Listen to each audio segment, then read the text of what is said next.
तो दोस्तों अब मैं इसका आपको इसके साइलेंसर का साउंड आपको सुनाता हूँ कैसा आ रहा है आफ्टर सर्विसिंग और ये न्यू BS3 का जो साइलेंसर है वो लगवाने के बाद। सो आप लोग इसकी साउंड को एक बार सुनिए।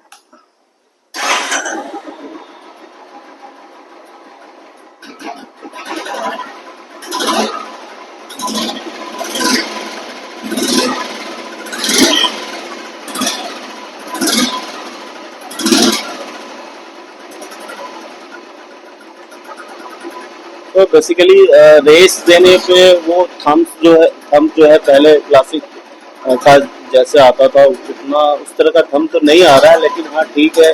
अब तो नए जो BS6 के साइलेंसर आ रहे हैं उनमें इतना भी थंब नहीं आता है। तो as compare to this BS3 का है साइलेंसर, तो BS6 से थोड़ा सा साउंड जो है थंब वाला ज़्यादा आता है।